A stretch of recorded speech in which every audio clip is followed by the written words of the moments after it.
जब मौत तो आनी ही है एक दिन, तो फिर मौत से इतना डर क्यों लगता है? फ़िल्म बादल में एक डायलॉग आता है, "मौत से किसकी यारी है, आज उसकी तो कल अपनी बारी है।" तो साहब जीवन एक मेला है और इस मेले में जिसकी जेब में साँस रूपी पैसे खत्म, वो मेले से बढ़ लेता है। उत्तर पूर्ण हो सके उसकी पहले आप गोपाल दास नीरज जी की कुछ पंक्तियाँ सुन लीजिए। जितना कम सामान रहेगा, उतना सफ़र आसान रहेगा। जितनी भारी गठरी होगी, उतना तू हैरान रहेगा। उससे मिलना नामुमकिन है, जब तक खुद का ध्यान रहेगा। हाथ मिले और दिल न मिले, ऐसे में नुकसान रहेगा। जब तक मंदिर और मस्जिद है, मुश्किल में इंसान रहेगा। नीरज तो कल यहाँ ना होगा, उसका गीत विधान रहेगा। मैं जब भी ऊपर की 6 पंक्तियाँ पढ़ता हूँ, मेरा मुँह हमेशा टूट जाता है। तो बात यूँ है कि मौत का दुःख है, इसलिए क्योंकि हमने जो ये फैलवाड़ा कर रखा है, ये जो दुनिया में रिश्तों-नाते, धन-दौलत, मान-सम्मान, हमेशा जवान रहने की, इसी धरा पर रहने की हसरतें पाल रखी है, तो जब इन्हें छोड़ने की बात आती है, तो दुःख होता है। अतः वास्तव में मौत का दुःख नहीं है। अब आप किसी फुटपाथ पर बैठे किसी भिखारी से पूछ लो कि क्या आपको मरने का दुःख होगा? तो वो कहेगा कि भगवान कल बुलाता हो तो आज बुला ले, काहे का दुःख भैया? ये क्या कम दुःख है कि माँग कर खाना पड़ रहा है? तो साहिबान एक फ़िल्म का गाना याद आ रहा है। फ़िल्म मुकद्दर का सिकंदर का है। ज़िंदगी तो बेवफ़ा है, एक दिन ठुकराएगी, मौत महबूबा है, अपने साथ लेकर जाएगी। मर के जीने की अदा जो दुनिया को सिखलाएगी, वो मुकद्दर का सिकंदर जानेमन कहलाएगा। रोते हुए आते हैं सब, हँसता हुआ जो जाएगा। यही कहूँगा कि ऊपर वाले ने भी सोचा कि कहाँ और किसका हिसाब रखेंगे। इस दुनिया का तो सबको खाली हाथ भेजा और बुलाया भी। तो आप ही बताएँ क्यों दुःख हो हमें? केवल शुक्रिया उस ईश्वर का, खुदा का, भगवान का, वाहिगुरु जी का, माता-पिता का कि हमें इस दुनिया में मेले में व्यक्ति, मानव या इंसान बनाकर भेजा। जीवन के अंतिम चरण में सबको मरना ही है। फिर भी लोगों को ज़्यादातर मरने से डर क्यों लगता है? अगर बूढ़े हो जाए तब भी। मौत या मृत्यु एक ऐसा शब्द है जिसके बारे में कोई व्यक्ति ना तो सोचना चाहता है और ना ही बात करना। यदि कभी कोई इस बारे में चर्चा छेड़ भी देता है, तो सामने वाला ये कहकर चुप करा देता है, "अरे यार, तुम ये मरने-मारने की बातें क्यों कर रहे हो?" इसका कारण है मृत्यु से अत्यधिक भय। मौत हम सबको डराती है।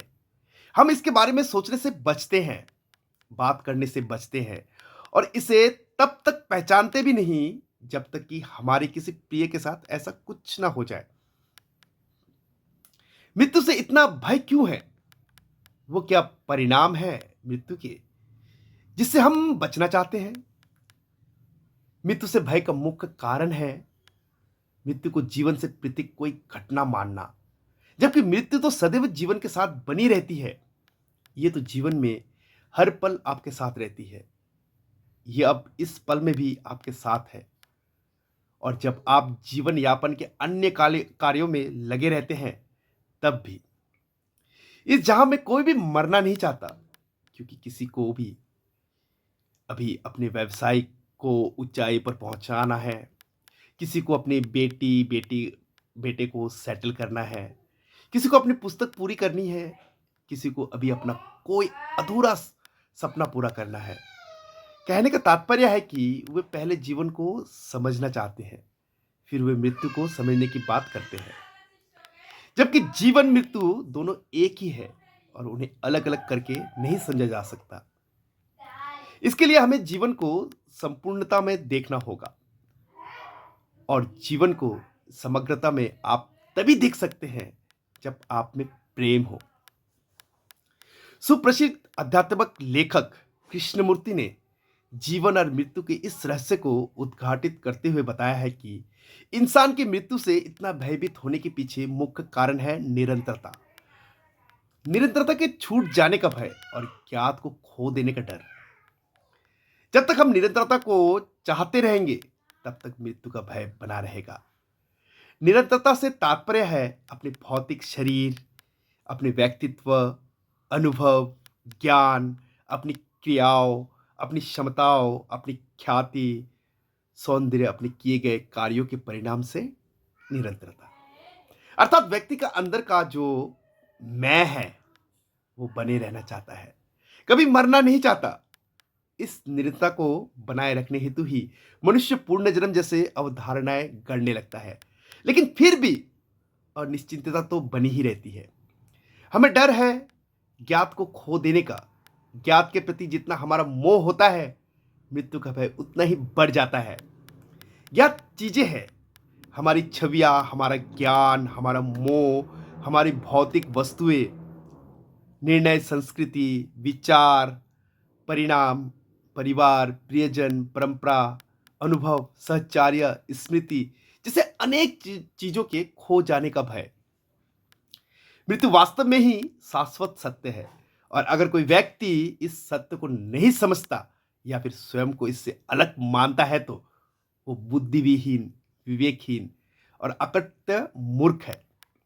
मृत्यु सत्य है, किंतु समाज इसको दो प्रकार से समझता है, अर्थात काल मृत्यु। समाज के अनुसार वो मृत्यु जो समय होती है जब व्यक्ति वृद्ध हो चुका होता है और अपने सभी उत्तरदायित्व से लगभग पूर्ण हो चुका होता है, या फिर किसी असाध्य बीमारी से ग्रसित व्यक्ति। दूसरा, अकाल मृत्यु। जब व्यक्ति की मृत्यु उसके उत्तरदायित्व पूर्ण होने से पहले ही हो जाती, तो समाज उसे अकाल मृत्यु कहते हैं।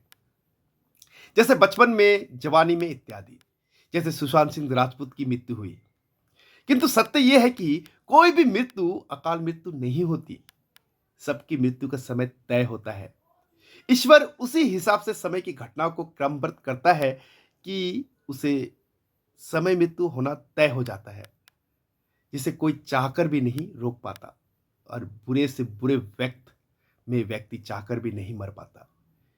ये सब छुपा हुआ रहस्य है, जो आप जितना किताब पढ़ेंगे तो आपको ज्ञात होगा।